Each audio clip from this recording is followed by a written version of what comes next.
बच्चों को दुआएं, बड़ों को सलाम। फ़िज़ा है मेरा नाम। यू वाचिंग मॉर्निंग विद फ़िज़ा। नाज़रीन, एक अफसोस की जो ख़बर है वो पूरे पाकिस्तान में फैली हुई है। आपको पता है उमर शाह एक चाइल्ड स्टार थे जो कि अहमद शाह के छोटे भाई थे, और अहमद शाह आपको याद होगा बड़े वायरल हो गए थे, जिसमें कुछ ऐसी वीडियोस जो थी उनकी लोगों ने बहुत पसंद की। और एक जो बात कहते थे, पीछे देखो पीछे देखो, ये उनके छोटे भाई उमर शाह। नाज़रीन, उनकी डेथ हो गई है और पूरे पाकिस्तान में ख़बर फैल गई है। असल में ये जो डेथ हुई थी इसकी रीज़न पे मैं आज बात करना चाहूँगी। उन्होंने वॉमिटिंग की थी, और वो वॉमिटिंग जो थी ना, उनकी सांस की नाली में चली गई थी, जिसकी वजह से वो जो नाली थी उनकी सांस की वो बंद हो गई और वो सांस नहीं ले सके।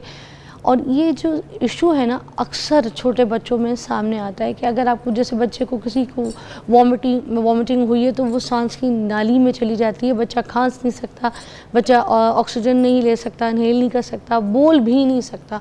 और इसमें ना चंद मिनटों का कुछ वक्त होता है कि अगर बच्चे को देख लिया, सिचुएशन अगर उस वक्त मैनेज कर ली, वरना तो बच्चे को इसी तरह कार्डियक अटैक भी पड़ सकता है जैसे इनको भी पड़ा। और इसमें इस सिचुएशन में बच्चों के जो होंठ होते हैं वो बिल्कुल नीले पड़ जाते हैं, जिस्म नीला पड़ जाता है, क्योंकि आप सांस नहीं ले सकते। मगर जो बड़े हैं ना, अगर आप ये कहें कि बड़ों में ये चीज़ नहीं होती, तो बड़ों में भी ये चीज़ हो सकती है। सिचुएशंस पाई जाती हैं, ऐसी बहुत सी डेथ हुई हैं, मगर बच्चों में बहुत ज़्यादा। आप सब माओ से रिक्वेस्ट है कि आप देखें वो प्यारा बच्चा जिसको पूरी दुनिया प्यार करती थी, देखती थी। ओह माय गॉड, मैं यकीन कीजिए देख के इतनी तकलीफ़ में आई, क्योंकि जब आप माँ बन जाते हैं ना और आपकी अपनी औलाद हो, आपको सारे बच्चे ऐसे ही सांझे लगते हैं, आपको सारे बच्चों पे बड़ा प्यार आता है। तो खुदारा अपने बच्चों को अकेला ना सोने के लिए अकेले रूम में ऐसे ना छोड़ें। अगर छोड़ा है तो साथ कोई खाला है, कोई आपकी बहन है, कोई भी इस तरह आपका जो आपको लगता है कोई स्टाफ में से कोई है जो उस रूम में सो रही है, या फिर कोई ऐसी सुपरविजन या कोई कैमरा जिसमें आप अपने बच्चों को अकेला कमरे में ऐसे छोड़ें। ऐसे नहीं, बिल्कुल छोड़िएगा, ख्याल रखिएगा। और मैं इनके जो माँ बाप हैं उनके लिए बड़ा अफसोस उनके साथ करूँगी कि अल्लाह ताला उनको सब्र अता फ़रमाए। बहुत मुश्किल है, मगर अल्लाह से मांगना चाहिए, इसलिए अल्लाह से सब्र मांगने की दुआ करती हूँ कि अल्लाह ताला आपको जो है ना हिम्मत दे, क्योंकि आपने तो अपनी पूरी दुनिया खो दी, आपने तो आपका तो जहान लुट गया। अफसोस, बहुत अफसोस, बहुत अफसोस। नाज़रीन, अब अपने टॉपिक की तरफ भी आ रहा। आज हमने सबसे पहले जो नाज़रीन अपना टॉपिक रखा है ना, वो नाज़रीन हमारे शूज़, चप्पल, जूती के हवाले से है। क्योंकि देखें, हम जो शूज़ पहनते हैं, चप्पल पहनते हैं, वो हमारे एक बॉडी पे ना बड़ा असर देता है।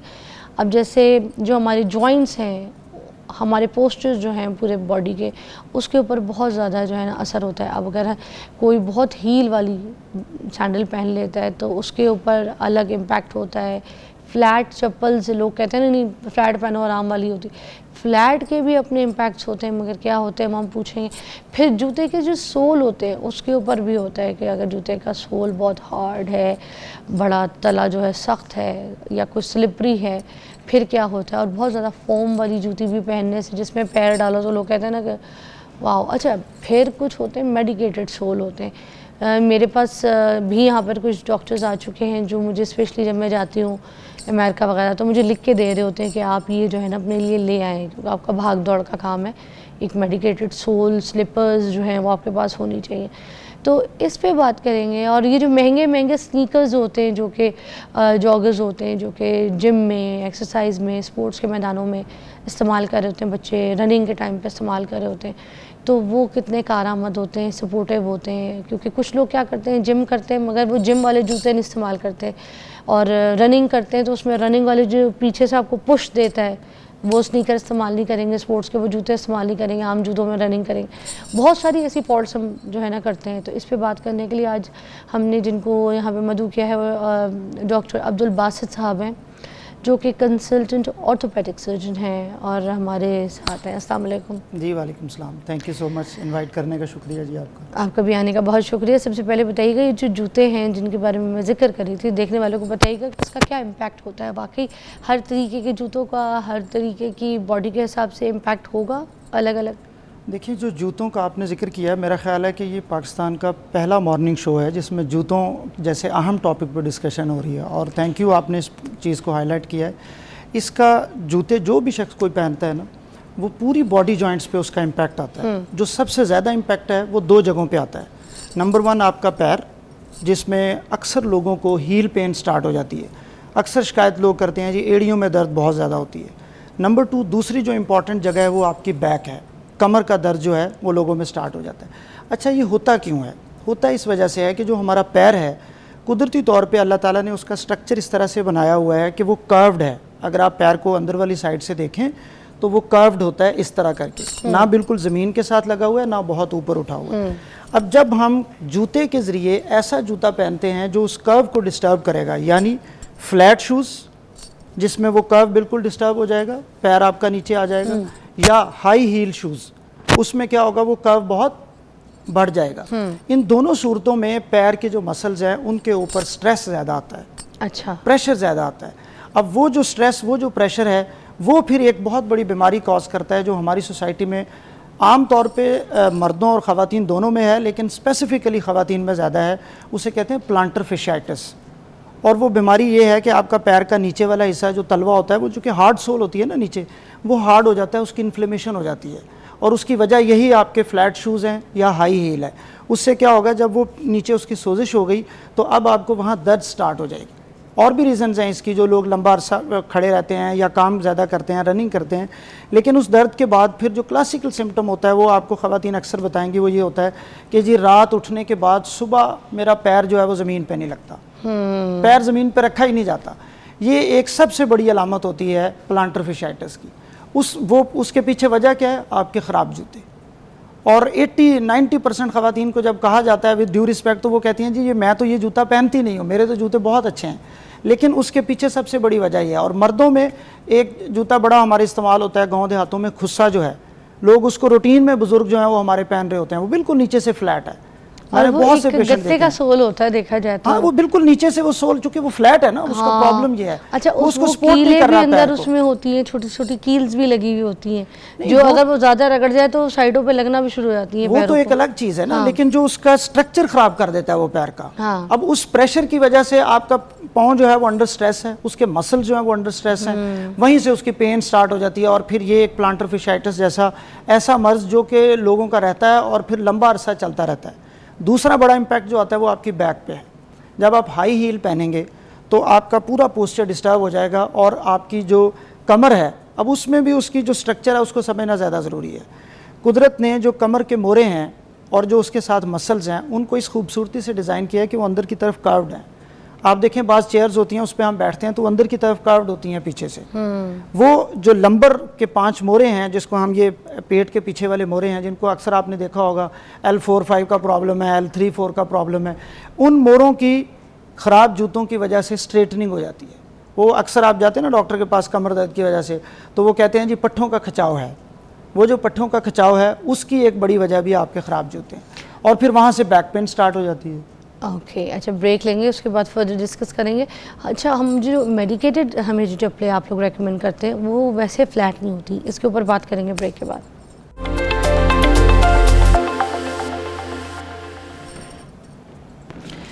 तो वेलकम बैक। हम बात कर रहे हैं जो गलत जूते पहनते हैं जिसकी वजह से हमें जोड़ों में भी तकलीफ शुरू हो जाती है और हमारी चाल भी बदल जाती है, क्योंकि हम तकलीफ़ में होते हैं और हम अपने जो जिस्म की हड्डियाँ हैं उनको ख़ुद ख़राब करते हैं। तो हमने सही जूतों का इंतखाब करें, इसलिए उस टॉपिक के ऊपर आज बात करें। तो डॉक्टर साहब, मैं भी पूछना चाहूँगी कि जो आप लोग मेडिकेटेड जूते लिख के देते हैं वो थोड़े से सोल वाले होते हैं, वो फ्लैट बिल्कुल नहीं होते। तो लोग मोस्टली कहते हैं ना ये लंबी हील पहन रही है इसको दर्द होगा, तो या फिर ये हील पहन रही है इसको दर्द होगा। तो फ्लैट तो आप लोग भी रेकमेंड नहीं करते, तो फिर इसका मतलब है कि हमें थोड़ा सोल चाहिए।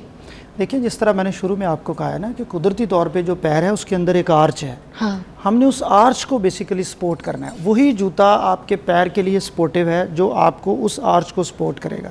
वो किस तरह का जूता है? जब हम चल रहे होते हैं ना, तो हमारी जो गेट है उसके डिफरेंट फेजेस होते हैं। जो एक बहुत जैसे कहते हैं पैर के मसल्स के ऊपर प्रेशर वाली फेज़ है, वो है जब हम पाँव उठा रहे होते हैं। एक दफ़ा हम पाँव रख रहे हैं ज़मीन के ऊपर और एक दफ़ा हम पाँव उठा रहे हैं। वो जूते जो मेडिकेटेड जूते बने हुए होते हैं वो इस अंदाज में बने होते हैं कि वो बिल्कुल उनका जो नीचे वाली सोल है वो पूरी ज़मीन के ऊपर नहीं लग रही होती। आप देखेंगे वो आगे से थोड़ी सी उठी हुई होती है, पीछे मोटी सोल होती है और आगे से थोड़ी सी सोल उनकी उठी हुई होती है। वो किस चीज़ को सपोर्ट करता है? वो जब आप पैर ज़मीन पे रखते हैं तो वो आपको चलने में मदद देता है, आपको पैर उठाने में मदद देता है। आपने जो शूज़ पहने मेडिकेटेड है ये? हाँ जी, मैंने तो ज़ाहिर है सारा दिन हमने चूँकि हॉस्पिटल जाना होता है, चलना फिरना होता है, तो ये ज़रूरी है। तो आपने ये कहाँ से लिया, पाकिस्तान से? मैंने पाकिस्तान से ही लिए हैं, कॉमन अवेलेबल हैं पाकिस्तान में। असल में इसमें आप जिससे मर्जी लें, हाँ। ये इंपॉर्टेंट नहीं है। लोग बाज़ औक़ात बड़े महंगे जूतों की तरफ जाते हैं। मैं कहता हूँ हमेशा आप उसके स्ट्रक्चर को ज़हन में रखें, जो स्ट्रक्चर आपको रिक्वायर्ड है उस तरह का जूता आप पहने। वो जूता आप किसी भी स्टोर से जाके ले सकते हैं, जो इवन पाकिस्तानी ब्रांड्स भी हैं उनके ऊपर भी जूते आपको कॉमनली मिल जाएंगे। तो जूतों के इंतखाब में आप कह रहे हैं कि जो फ्रंट का जो सोल है वो थोड़ा ऐसे ऊपर की तरफ हो। अच्छा, मैं अब आपको दिलचस्प बात बताता हूँ। मैं पहले बड़े फैंसी जूते पहनता था और सारा दिन जब मैं सुबह निकलता हूँ रात 8-9 बज जाते हैं घर जाते वक्त, पैर ऐसे होता था जैसे किसी एक तंदूर में डाला हुआ है, दर्द उसके अंदर है और वो सारी थकावट उसके अंदर है। जब से मैंने ये लिए तब से मैं वो पहन ही नहीं सकता, क्योंकि आप कंफर्टेबल इतने हो जाते हैं। और फिर उससे भी बढ़ के क्या होता है कि जब आप चल रहे होते हैं, आप बाज़ औक़ात नोट करेंगे, आप बाज़ जूते पहनते हैं आपका भागने को दिल करता है। वो भागने को इसीलिए आपका दिल करता है क्योंकि उसके अंदर एक पुश होता है आपको। जब आप पैर ज़मीन पर रखते हैं वो फौरी जब आगे लगता है तो वो पीछे वाली उसकी जो एड़ी है वो उठ जाती है ऊपर, और वो फिर आपके पूरे जो पैर के मसल्स हैं उनके ऊपर जो स्ट्रेस है उसको कम कर देता है। वो बेसिकली फिर आपको सपोर्ट करता है। वो जो अंदर इनसोल हम लोग रखते हैं समटाइम्स, इनसोल हम बेसिकली इनसोल हम वो ऑर्थोटिक्स होते हैं, वो बेसिकली हम उन लोगों में रखते हैं जिनको हम लंबा अरसा शूज़ रिकमेंड करें, उसके बाद भी उनका मसला वो प्लांटर फिशाइटिस का ठीक नहीं हो रहा। अच्छा। तो फिर हम उसके अंदर इनसोल रख देते हैं, या बाज़ औक़ात उन लोगों में रखा जाता है जिनमें कुदरती तौर पर पैर उनके फ्लैट होते हैं। अब आप बाज़ लोगों को देखेंगे, हमारे बाज़ प्लेयर्स भी हैं उनके पैर फ्लैट होते हैं, वो जो फ्लैट फिट हैं वो फिर अब उन कुदरती तौर पे हैं, उसमें उनमें प्रॉब्लम आना शुरू हो जाता है प्लांटर फिशाइटिस का, पैर के तलवे में दर्द का।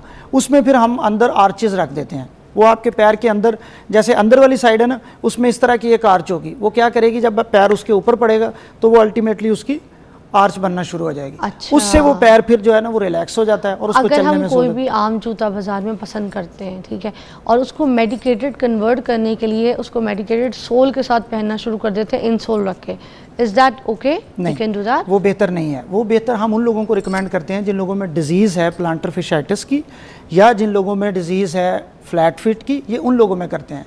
आपको बाज़ार से नॉर्मली ये जूते मिल जाते हैं और उसका बड़ा सादा तरीका ये है कि वो सॉफ्ट होने चाहिए, मोटी सोल हो उसके नीचे। हाई हील जो है वो एक और चीज़ है, उसमें तो आपका फ्रंट नीचे लग रहा है और पीछे से वो ऊपर उठ रहा है। वो क्या करेगा, वो बैक पेन करेगा आपकी। ये जो जूता है वो नीचे से सॉफ्ट होगा और फ्रंट से थोड़ा सा उठा हुआ हो, वो आपको फिर चलने फिरने में और सारे कामकाज में बड़ी सहूलत दे देता है। और फिर आपको पैर की दर्द भी नहीं होगी, आपको कमर की दर्द भी बहुत हद तक उससे रिलीफ मिल जाता है। अच्छा, मुझे एक और चीज़ भी बताइएगा, कुछ जैसे लोग हील पहनते हैं जब, ठीक है ना, तो हील पहनने के बाद ये एक बड़ा इंपॉर्टेंट सवाल है, मैं करके दिखाऊंगी तो आपको समझ आएगा, क्योंकि ये हमें मॉडलिंग में लोग सिखाते होते थे। जब मैंने शुरू किया था वॉक करना तो मुझे उससे पता चला था जो लोग हील्स पहनते हैं उनको ये काम बहुत, मुझे लगता है, कारआमद है। कि जब हम हील पहन के चल रहे हैं तो ऑलरेडी हमारा सोल जो है, पैर दिखाएगा, ऑलरेडी हमारा सोल जो है वो नीचे से नीचा होता है, पीछे से ऊपर होता है, ठीक है। कुछ और हाई हील भी होती हैं। तो जो लोग, लड़कियां गलती करती हैं वो ये करती हैं कि पैर को यूँ उठा कर चलती हैं। जब यूँ चलती है ना तो एक ज़ोर पड़ता है इस मसल को भी, जो कि वो रिलैक्स नहीं रहते। जब आप इस तरह की सैंडल्स पहने तो पैर को उठा के एज को पहले रखें, फिर हील को पीछे रखें, पहले ये रखें फिर हील को रखें, ये पीछे से पुश ना किया करें, तो आपको ये जगह में स्ट्रेस नहीं आएगा, यहाँ पे मसल्स तंग नहीं करेंगे। ये भी एक बड़ा इंपॉर्टेंट पॉइंट था। तो ये इस तरह की जो हील होती हैं, जो लड़कियाँ मोस्टली आपको पता है हर जगह पहनती, अगर कोई पहन रहा है शादी के फंक्शन में कपड़ों के साथ, तो कितनी देर तक कैरी कर सकता है? आपको पता है अच्छे जोड़ों के साथ हील ना पहने तो खूबसूरत नहीं लगता। मैं तो छोटी हील पहनती हूँ तो कभी जहाँ तक आपकी फैशन की रिक्वायरमेंट है तो मैं उससे नहीं रोकना चाहता लोगों को, वो करें।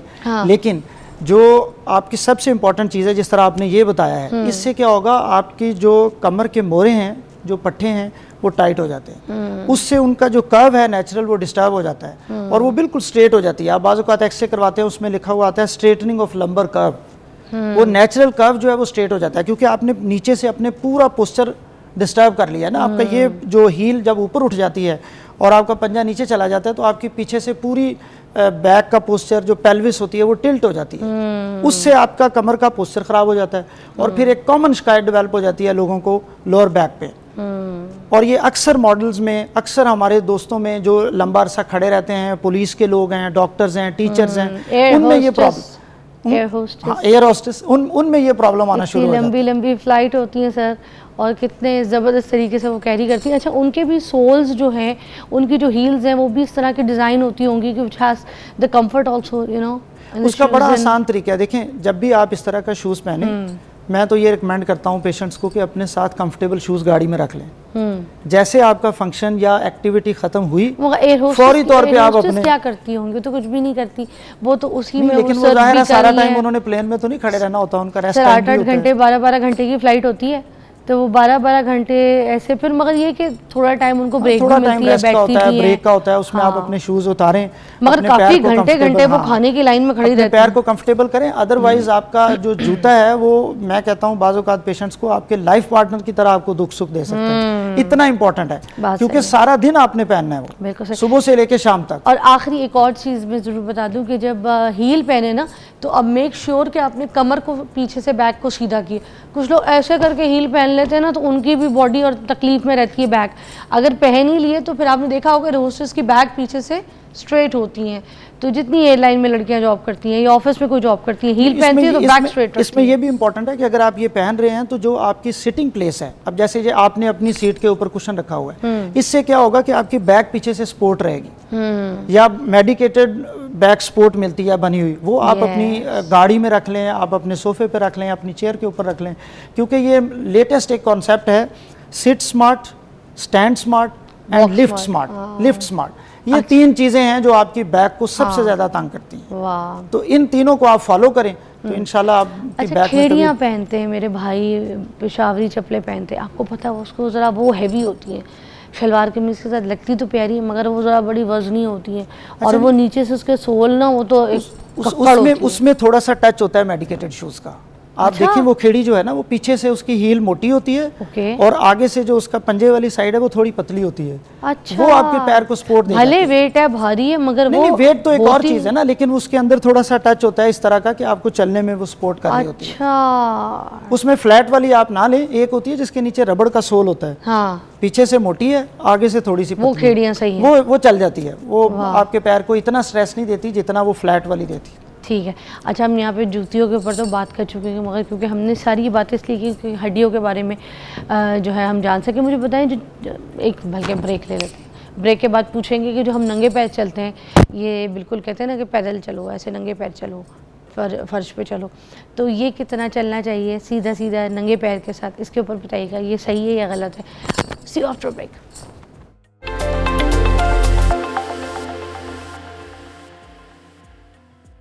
जी, अब हम कुछ ऐसे भी पॉइंट्स को डिस्कस करेंगे, जैसे कि अब जूतों पे तो हमने बात कर ली, अब कुछ नंगे पैर जो है अगर हम फर्श पे चलते हैं तो कितनी देर चलना चाहिए, क्या ये हेल्दी है, सही है, अच्छा है, हमारी जो तलें ख़राब तो नहीं हो जाएंगे, तकलीफ़ में तो नहीं आ जाएंगे?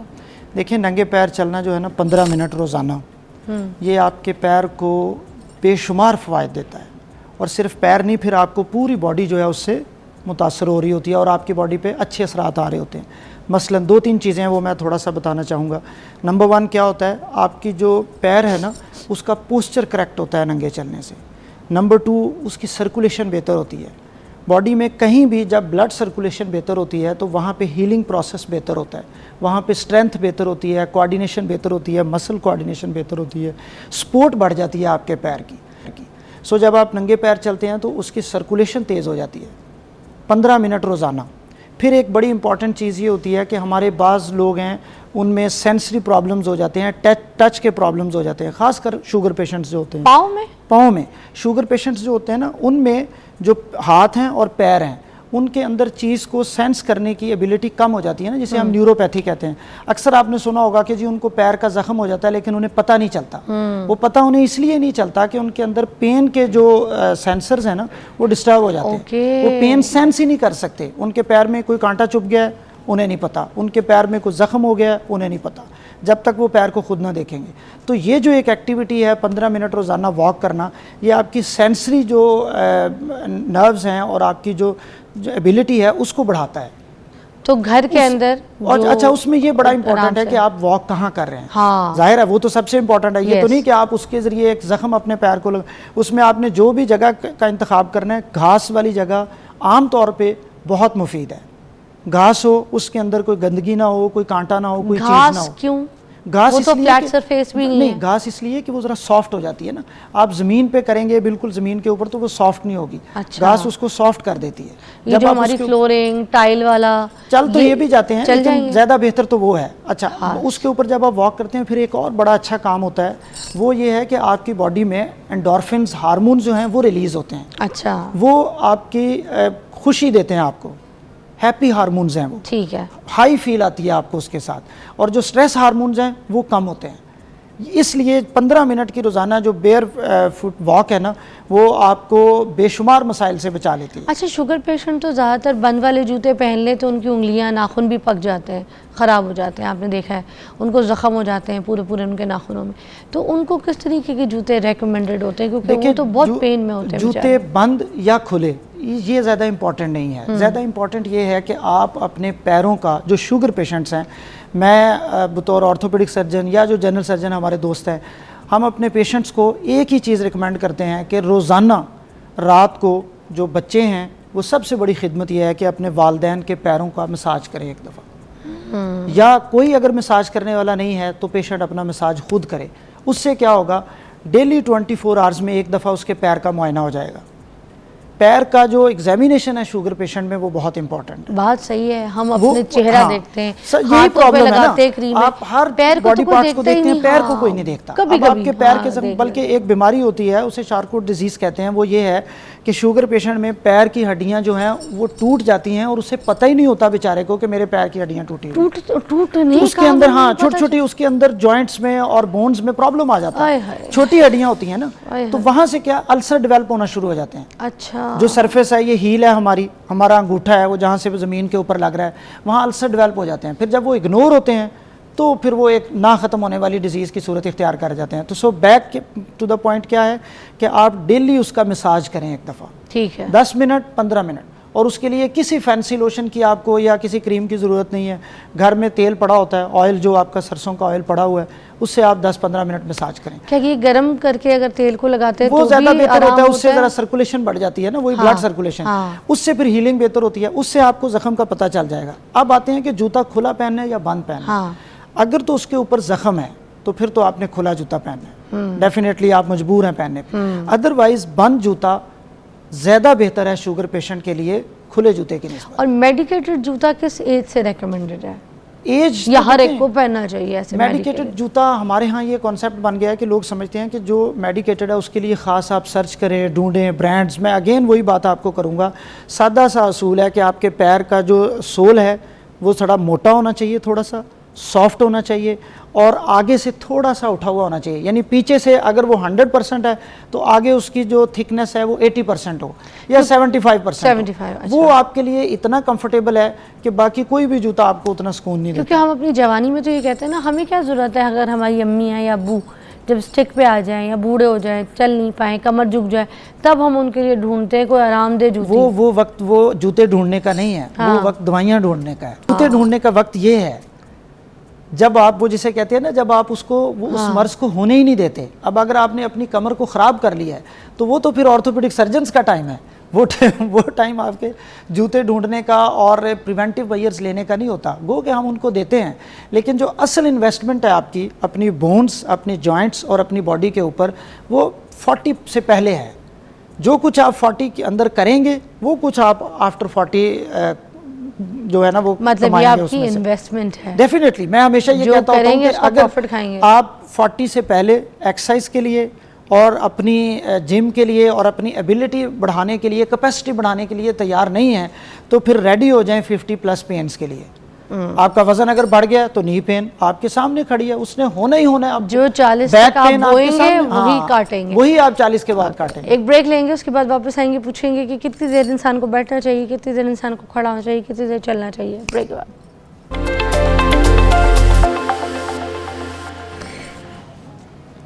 Welcome back. अच्छा, हम अब ये पूछेंगे कि किस तरीके से इंसान जो है अगर खड़ा होता है तो कितनी देर होना चाहिए, अगर बैठता है तो कितनी देर बैठना चाहिए। जैसे अब कुछ ट्रैफिक वार्डन्स हैं, आपको पता है, कुछ पुलिस वाले हैं, कुछ सेल्स के ऐसे लोग होते हैं जो अपने काउंटर पर खड़े होते हैं, अब उनके खड़े होने की ड्यूटी है, तो उन सब लोगों के लिए आप क्या मैनेज टाइम बोलेंगे कि कितनी देर सही है खड़े रहना है? देखिए, इसमें एक तो जिस भी पोस्चर में आप हैं, चाहे आप बैठे रहने का काम है आपका या खड़े रहने का काम है, आधे घंटे से ज़्यादा उस पोस्चर को बरकरार न रखें। चाहे बैठना या खड़ा, दोनों बैठना और खड़ा दोनों, क्योंकि दोनों आपको आपकी बैक को इफेक्ट करते हैं। अच्छा, उसमें बेहतरीन तरीका क्या है कि अगर आपके बैठने की जॉब है, जैसे हमारे आईटी से सॉफ्टवेयर से रिलेटेड लोग होते हैं, वो आधे घंटे के बाद 2-4 चक्कर लगा लें, या ऑफिस में जितने लोग बैठे हुए हैं। और अगर आपके खड़े रहने की जॉब है, सिक्योरिटी गार्ड्स हैं, हमारे पुलिस के जवान हैं, या जो टीचर्स हैं जिनका खड़े रहने, वो आधे घंटे के बाद 1-2 मिनट के लिए बैठ जाएं। और इसके पीछे जो बेसिक कॉन्सेप्ट है वो ये है कि आपके जो मसल्स हैं वो डिस्टर्ब हो जाते हैं एक लंबा अरसा एक पोस्चर में रहने से। अच्छा, उसके लिए मैंने जैसे शुरू में आपको एक टर्म बोली थी कि sit smart, stand smart and lift smart, ये 3 कॉन्सेप्ट दुनिया में इस वक्त बड़े कॉमन हैं। और वो ये हैं कि वो आपको बैक पेन से बचाते हैं, जॉइंट स्टिफनेस से बचाते हैं, मसल जो फटीग है उससे बचाते हैं। जो लोग बैठने वाले हैं उनके लिए बहुत इंपॉर्टेंट ये है कि उनकी जो टेबल है वो उनके आई लेवल पे होना चाहिए, उनका लैपटॉप उनके आई लेवल पे होना चाहिए। हमारे अक्सर दोस्त जो होते हैं ना, वो इस तरह बैठे हुए होते हैं। ऑफिस में आप उनको देखेंगे ना, वो आगे कुछ झुक के बैठ के अपना काम कर रहे हैं, फाइल वर्क कर रहे होते हैं। उनको क्या है, उनको बैक मसल्स पेन स्टार्ट हो जाएगी, वो स्ट्रेटनिंग्स हो जाएगी आपकी बैक की। दूसरे क्या लोग हैं जो खड़े रहने का काम है ज़्यादातर, उनके लिए एक बड़ी अच्छी टिप ये होती है कि आप जब खड़े हैं ना, तो अगर आपके पास बैठने की जगह नहीं है तो आप थोड़ा सा एक टांग को रिलैक्स करें, फिर उसके बाद दूसरी टांग को रिलैक्स करें, या कोई स्पोर्ट लेके खड़े हो जाएं 1 मिनट के लिए। उससे क्या होता है कि आपका जो वेट है वो शेयर हो जाता है उस स्पोर्ट के साथ। बुज़ुर्गों को मैं अक्सर एक बात कहता होता हूँ, हमारे यहाँ बड़ा इस चीज़ को समझा जाता है कि स्टिक यूज़ नहीं करते पेशेंट्स 60+। जाहिर है ईगो हर्ट होती है ना, मैं उन्हें कहता हूँ जी आप स्टिक यूज़ करें, नहीं नहीं डॉक्टर साहब हमने स्टिक यूज़ नहीं करनी। स्टिक जो है वो आपके लिए ऐसे ही स्पोर्ट है जैसे एक शख्स ने ऐनक पहनी हुई है, जैसे एक शख्स ने अपनी कंफर्ट के लिए या अपने प्रॉब्लम के लिए कोई भी स्पोर्ट ली हुई है। तो आप स्टिक यूज़ कर लें, उससे आपका वेट जो है वो शेयर हो जाता है, आपको एक सपोर्ट मिल जाती है ना चलते हुए। ख़ासकर बुज़ुर्गों को मसला होता है कमर दर्द का, जोड़ों के दर्द का, नी पेन का बड़ा प्रॉब्लम होता है, तो उनको चलते हुए ये वाली चीज़ें फॉलो कर लेनी चाहिए। और लिफ्ट स्मार्ट में क्या करें कि जब आप कोई वज़न उठाते हैं, सबसे ज़्यादा शिकायत कमर दर्द की तब होती है जब लोग वज़न उठाते हैं। कोई ये हमारे मज़दूर जो काम कर रहे होते हैं, दूसरा तबका जो बाज़ों का झटके से वज़न उठाता है, उससे क्या होता है उनको मोरे के और डिस्क के प्रॉब्लम हो जाते हैं। उसके लिए असूल ये है कि जब भी आपने वज़न उठाना है वो आपने अपनी कमर के जॉइंट्स के ज़ोर पे नहीं उठाना, बल्कि अपने शोल्डर जॉइंट्स के ज़ोर पे उठाना है। यानी थोड़ा सा आप नीचे झुकेंगे और फिर आप वेट उठाएंगे, कोई भी चीज़ आपने उठानी है। सो ये 3 बेसिक चीज़ें हैं जिनको आप फॉलो करके अपनी बैक के लिए जो प्रॉब्लम्स हैं उनको कम कर सकते हैं। और वो फिर उसके बाद जो बैक पेन और जो लंबे प्रॉब्लम स्टार्ट हो जाते हैं वो फिर ना ख़त्म होने वाले प्रॉब्लम्स होते हैं। तो उससे पहले ये चीज़ें आप कर सकते हैं, या जो जिन पेशेंट्स में ये हो जाता है वो फिर ये वाली टिप्स फॉलो करें तो कुछ रिलैक्स हो जाते हैं उस वक्त जब आपका डॉक्टर आपको बता दे कि आपको कोई सीरियस प्रॉब्लम नहीं है बल्कि लाइफस्टाइल प्रॉब्लम्स हैं। ये सारी चीज़ें तो हम वही डिस्कस कर रहे हैं ना, जो कि सोशल मीडिया का एक बहुत बड़ा मसला ये भी है कि लोग यूट्यूब पे जाते हैं, आपका शो देखेंगे, कोई मॉर्निंग शो देखेंगे, उसमें डॉक्टर ने जो बात बता दी वो उसको उसके साथ अपनी बात को स्टिच करेंगे और उन्हें लगेगा कि उनके मसले का हल ये है। मसले के पीछे जो वजह है वो पहले देखें। अगर वजूहात यही हैं जो हम डिस्कस कर रहे हैं, लाइफस्टाइल की, एक्टिविटी की, एक्सरसाइज ना होने की, तो फिर ये चीज़ें आपके लिए बेस्ट हैं और ये आपकी सारे बॉडी पेन्स को जो है ना वो सुकून हो जाता है आपको। लास्ट में कुछ कहना चाहेंगे इसी टॉपिक के हवाले से? तो टाइम हमारा ख़त्म हो गया है। सिर्फ एक बात कहना चाहूँगा, जितने पेशेंट्स आते हैं हम उनको 2 हफ्ते की 3 हफ्ते की मेडिसिन दे देते हैं, पेन किलर और बाकी चीज़ें। प्लीज़ वो जो हैं वो ट्रीटमेंट वक्ती है। जो असल ट्रीटमेंट है आपकी बैक पेन का, जॉइंट पेन का, नी पेन का, नंबर 1 अपना वेट कम कर लें, अपना वेट ना बढ़ने दें। ये सबसे बड़ी बीमारी है, जहाँ बेशुमार दूसरी बीमारियाँ वहाँ जॉइंट पेन वेट की वजह से हो रहा है। नंबर 2 अपनी लाइफ में एक्सरसाइज ऐड करें और इसके लिए किसी जिम जाने की, किसी महंगी जगह जाने की ज़रूरत नहीं है। सुबह उठें, अपने कमरे में, अपने सहन में, अपनी छत के ऊपर कोई मैट बिछाएं, जायनमाज़ बिछाएं 15-20 मिनट, उसके ऊपर एक्सरसाइज कर लें बस। पुशअप्स लगा लें, सिट स्टैंड कर लें, यही आपको बहुत फ़ायदा दे जाएगा। इससे आपकी कैपेसिटी बढ़ जाती है और कैपेसिटी ही बेसिकली आपको पे बैक करती है। Thank you so much, Thank बहुत you बहुत जी, बुलाने शुक्रिया का डॉक्टर साहब, बहुत अच्छे तरीके से हमें एलैबोरेट किया है। और अपना ख्याल रखिए, एक ब्रेक लीजिए, ब्रेक के बाद आपको ज्वाइन करें।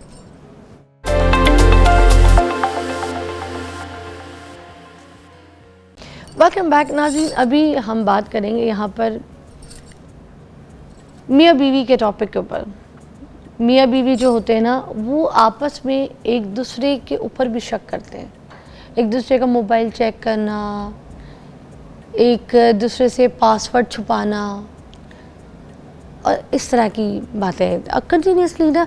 एक दूसरे के साथ ये भी होता है कि एक दूसरे की लोकेशंस को भी ट्रैक करने की कोशिश कर रहे होते हैं।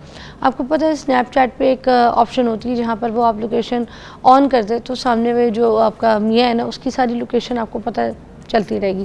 और भी ऐसी बहुत सी एप्लीकेशंस आ गई हैं जो बीवियाँ जो हैं वो अपने मोबाइल है मियाँ के उसके ऊपर कर देती है, जिससे हस्बैंड की जो है ना वो सारी लोकेशंस मिलती है। उसी तरह हस्बैंड्स भी जो है ना अपनी बेगम की लोकेशंस के लिए या चीज़ों के लिए कोई ऐसी चीज़ें कर देते हैं या फिर ऐसी ऐप्स डाउनलोड कर देते हैं, या फिर वो ये बोलते भी हैं कि अपनी लाइव लोकेशन शेयर करो बेगमात को, और बेगमात भी कहती हैं अपने हस्बैंड्स को वेयर आर यू, अपनी लाइव लोकेशन शेयर करो। What is this? ये ट्रस्ट डेफिसिट जो है ये क्या है? ये नफ्सियाती बीमारी है, इसके ऊपर थोड़ी सी बात करेंगे। माइंड इंजीनियर अली भाई हमारे साथ मौजूद है।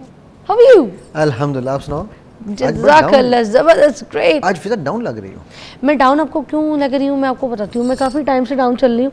एक तो ना मेरी डेंटल ट्रीटमेंट चल रही है, तो वो जब तक कि मुझे क्राउन फिक्स नहीं होंगे, मेरे ना क्राउन फिक्स नहीं है, मुझे वो ब्रेसेस लगे हुए हैं उसके ऊपर भी मुझे क्राउन जो है ना प्लास्टिक के क्राउन लगे हुए हैं, तो मुझे बोलने में थोड़ी सी अजियत होती है, मैं बहुत क्लियर नहीं बोल पा रही हूँ। मुझे फिर जाहिर सी बात है इम्प्लांट हुआ है, वो इम्प्लांट हील करेगा, 3 से 4 महीने एक हीलिंग टाइम होता है, वो प्रोसेस से मैं गुजर रही हूँ। तो फिर ना मुझे हल्का हल्का उसका स्ट्रेस रहता है, साफ सी बात है, खा पी नहीं पाती मैंने इसलिए कहा ना, मैंने कहा ऑडियंस बाद में ये सोचेगा आज फिजा को डांट तो नहीं पड़ गई। जो मुझे न्यूट्रिएंट्स लेने ज़्यादातर मैं ऐसे लिक्विड में लेती हूँ, लिक्विड पीती हूँ, तो ये इस वजह से। मगर आपने देखे पहचाना कितना सही। तो जब आप ये पहचान गए तो फिर आज हमारे टॉपिक को भी बताएं ये पहचान के कि भाई मसला किधर है। ये जो औरतें और मर्द आपस में एक दूसरे की लोकेशंस और मोबाइल शेयर करते हैं, देखते हैं और ये पूछते हैं कि भाई पासवर्ड क्या है, ये क्या इनसिक्योरिटी है, क्या है? फिजा ये ईमान की कमी है, ठीक है। मसलन देखो, सबसे पहली बात ये है कि अल्लाह सुब्हानहू तआला ने अल्लाह अगर चाहें, अल्लाह ना करे, कम से कम मैं अपनी बात कर सकता हूँ, अगर मेरे पर्दे उठा दें तो शायद मैं किसी को मुंह दिखाने के काबिल ना रहूँ, राइट। लेकिन अल्हम्दुलिल्लाह उनका करम है, वो ये करते नहीं। तो जब अल्लाह ने ये सिफ़त रखी हुई अपनी कि वो मेरी आपकी हम सब के पर्दे रख के बैठे हैं, ठीक है, और उसी सिफ़त को सूरह हुजरात में वो हमें बयान कर रहे हैं कि एक दूसरे की टो मत लगाओ, ठीक है, एक दूसरे पे तजस्सुस मत करो, क्योंकि बाद तजस्सुस गुनाह है। सूरह हुजरात में आयत नंबर 11 और 12 मेंशन है ये सारा कुछ, ठीक। सो उसके बाद अगर मैं ये काम कर रहा हूँ या कर रही हूँ तो मैं अल्लाह की हद को तजावज़ कर रहा हूँ या कर रही हूँ, क्योंकि मैं ये समझती हूँ कि मुझे नौज़ुबिल्लाह अल्लाह से ज़्यादा पता है कि मुझे अपने शौहर या अपनी बीवी को टो लगानी बड़ी फ़र्ज़ है मेरे पे, ठीक है। यानी ये सबसे पहली चीज़ है इंपॉर्टेंट समझने वाली। सेकंड चीज़, आपने बात की लोकेशंस की। देखो, एक होती है लोकेशन टोइंग वाली और एक होती है लोकेशन इस पॉइंट ऑफ व्यू से कि हमने सिक्योरिटी के पॉइंट ऑफ व्यू से, ठीक। अब ये मेरे फ़ोन में ऐप है, मैं पूरी दुनिया में कहीं भी ट्रैवल कर रहा हूँगा, मेरे घर मेरा बेटा कहाँ है, बेटी कहाँ है, बेगम कहाँ है, सबको हम सबको एक दूसरे का पता है इस ऐप के थ्रू, ठीक है, कि यार ये क्यों, और हमने सब ने मिल के डाली। क्यों? क्योंकि खुदा ना खास्ता रात का वक्त है, दिन का वक्त है, कोई भी इशू हो सकता है, तो आप एक दूसरे को ट्रेस कर सकते हैं कि यार कौन लास्ट उसकी लोकेशन कहाँ थी। या कई दफ़ा इस तरह होता है कि अच्छा यार बेटी निकली है, मामू के घर गई है, निकली है वहाँ से वापसी पे, तो अभी तक पहुँची क्यों नहीं, लेट की होगी, तो देख लिया यार लोकेशन कहाँ जा रही है। ये हम सब की लोकेशन हमने एज अ फैमिली डाली हुई है एक दूसरे की, ठीक है। नाउ दिस इज़ नॉट कि हम टो लगाते हैं। मैं तो शब के कई बार मेरी बेटी नाराज़ हो जाती है, मुझे कहती है अब्बू यार आप लोकेशन क्यों नहीं देखते, आप मुझसे पूछते क्यों है मैं कहाँ हूँ, ठीक है। सो ये जो बीमारी है ना, मैं इसको बीमारी कहता हूँ, और ये नफ्सियाती भी बीमारी है, ये फ़िज़िकल भी बीमारी है कि मुझे हर वक्त टो लगानी है कि यार अगला बंदा कर क्या रहा है। अभी उस पर मेरा एक सवाल होता है उस औरत से भी, उस मर्द से भी, अगर वो मर्द गलत काम कर रहा है क्या आप उसे रोक सकती हो? वो आपको लोकेशन बता रहा है कि जी लोकेशन तो उसके दफ्तर की है, मोबाइल वो दफ्तर छोड़ गया, आप सारी ज़िंदगी नहीं पकड़ सकती उसे, ऐसा ही है? बिल्कुल ठीक। तो भाई पहली बात यह है कि अगर वो गलत कर रहा है तो कब्र में तो डेफिनेटली आपसे उसके बारे में सवाल होगा ना, ये नहीं? किसके बारे में सवाल होगा? आपसे, आपके बारे में सवाल होगा। तो आपके ऊपर फ़र्ज़ क्या है कि आप अपनी और अपने शौहर की इज़्ज़त, मैं ये औरतों के लिए पहले बता रहा हूँ, फिर मैं मर्दों की तरफ आता हूँ, ठीक है? अपनी और अपने शौहर की इज़्ज़त की हिफाजत करो, ठीक है? अपनी नमाज़ें, अपना दीन कायम करो। आपसे जो आपका हिसाब होगा उसका रिज़ल्ट, आप तो जन्नत में चली जाओगी ना। हाय, आप तो कैसी कैसी बातें कर रही हैं। औरतें तो मर्द हजरात होते हैं, जो शौहर होते हैं, उनकी जेबें तलाश करती हैं, ठीक है, उनके वॉलेट, अगर वो हल्का फुल्का इधर हो जाए तो उन्होंने पैंट में अगर वॉलेट रखा होगा, वॉलेट खोलेंगी, वॉलेट के अंदर एक एक बिल निकाल के देखेंगी, एक एक चीज़ें निकाल के देखेंगी, एक एक नोटों को भी सूंघेंगी, कार्ड्स देखेंगी, हर चीज़ देखेंगी। अच्छा, उनके कपड़ों की जो शर्ट वगैरह है, कोट वगैरह है, उसको भी देखेंगी, किसी का कोई बाल तो नहीं है, कोई लेडीज़ परफ्यूम की खुशबू तो नहीं आ रही, कोई ये तो नहीं है। जिहालत कहते हैं ना, दिस इज़ कॉल्ड जिहालत। आपने अपनी ज़िंदगी में खुद स्ट्रेस को रखा हुआ है। अच्छा, अगर इनमें से कोई चीज़ पकड़ी में आ जाए, बस। कोई ऐसा बिल जो किसी लड़की को कुछ दिलाया हो या कोई लड़की को भी ना दिलाया हो, शॉपिंग कराई हो, फॉर एग्जांपल लड़की को भी ना दिलाया हो, यार आपने कहीं पर किसी रेस्टोरेंट में या खाना किसी खाया, को गिफ्ट दिया हो, हाँ, गिफ्ट दिया हो सकता है आप किसी के घर जा रहे हो, आप किसी की भाभी के लिए कुछ ले जाएं, कुछ कह रहे हैं, ठीक है, दोस्त की बीवी के लिए कुछ ले गए, अम्मी के लिए ले अब आप ये गए, तो उसका मतलब शक कर करके मार देंगे उसको। हाँ जी, अब आप ये और देखिए फिर उसको बच्चों में, लोगों में, मेहमानों जगह पर में, उसकी जानने वालों में, सहेलियों में, उसके रिश्तेदारों में उसकी शलवानगी करेंगे, उसको जलील करेंगे, उसको गंदा करेंगे। Absolutely. कौन औरतें हैं ये? फिर इन औरतों के बारे में बात करें। ये वो जहालत है जिस जहालत के लिए आज की दौर में एक वर्ड यूज हुआ है, how he is cheating me. ओ तेरी चीटिंग मी, तू कौन है भाई तू चीट कर रहा है यार, व्हाट इज दिस चीटिंग मी, ठीक है भाई। आप, मैं आपको, ये है मर्दों औरतों वाली साइड, अब मैं मर्दों की साइड पे भी आता हूँ।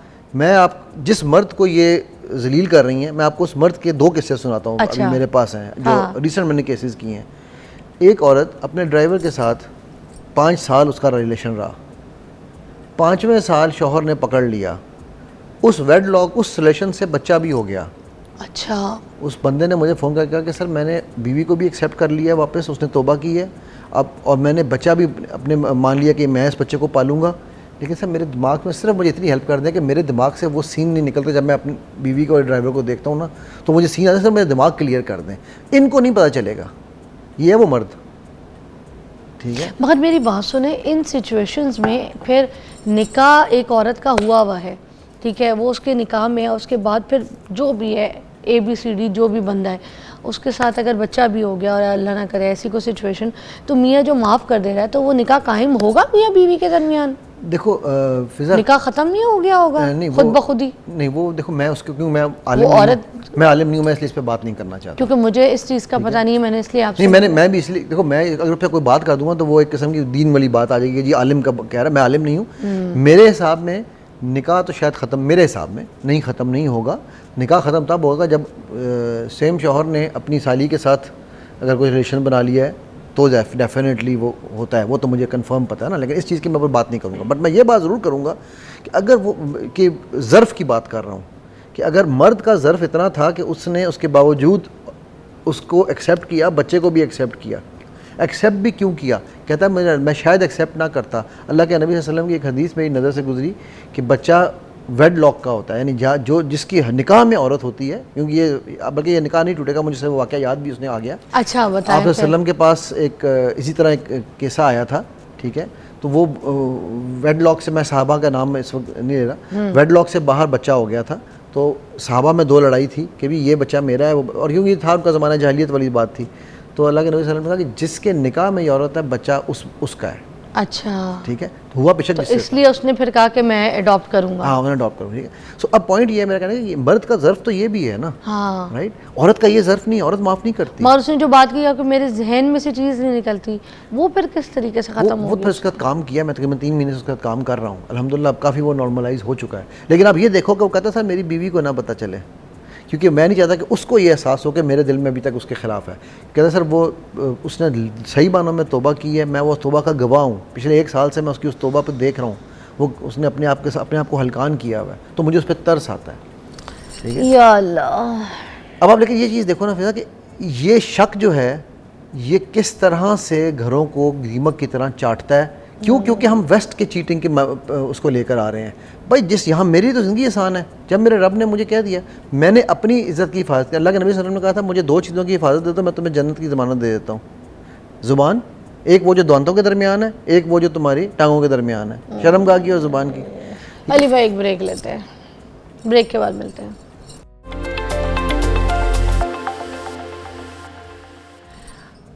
अच्छा, अब अगर कोई औरत मोबाइल चेक कर रही है या कोई मर्द मोबाइल चेक कर रहा है अपनी बीवी का, और असल में वैसे तो साजिश है दिमाग में, जो कि गलत बात है, चेक करना बिना पूछे इजाज़त के बगैर, अब वो तलाशी के चक्कर में अगर कोई सच्चाई सामने आ गई है तो फिर आप क्या करें? उस वक्त क्या कहता है इस्लाम, क्या कहता है? देखो इस्लाम अगेन, मैं ना जजमेंट का हक सिर्फ दो हस्तियों के पास है, एक मेरे रब के पास और एक उस जज के पास जिसको मुल्क में, कौम में या जहाँ जो भी इलाके में है, रब के हुक्म से लोगों ने जज बनाया है। ठीक है, अगर आपको उसके साथ नहीं रहना, बंदे के साथ आपको उस पर कोई डाउट है, कोई शक है, ठीक है, कि भी मेरे आपकी रिस्पॉन्सिबिलिटी नहीं ले रहा है, वो आपके बच्चों का नाम नफ़का नहीं पूरा कर रहा है, तो आप बेशक जाएँ, जाकर उसके ख़िलाफ़ काजी की अदालत में अपना केस पेश करें। ये जो मैं ही जज हूँ, मैं ही वकील हूँ, मैं ही काजी हूँ, मैं ही, और बाद में जूतियाँ मारे होते हैं। हमारे पास कई तरह के हम देख चुके हैं वीडियोस कि जी अपने शौहर को वो दरवाज़ा तोड़ के अंदर गई और उन्होंने जूतियों से मारा और गुंडे साथ लेके गई कि ये लड़की। यार ये चीज़ें आपको कौन सा कानून, फॉरगेट अबाउट शौहर और बीवी, क्या आप यहाँ पर किसी को इस तरह जाके जूते, बंदे गुंडे ले जाके जूते मरवा सकती हो? कभी भी नहीं। ठीक है, कोई भी बंदा हो। सो आपने इसका जो दूसरा बड़ा नुकसान आप करते हैं, आप अपने औलाद के दिल में अपने लिए भी नफरत डालते हैं। कैसे?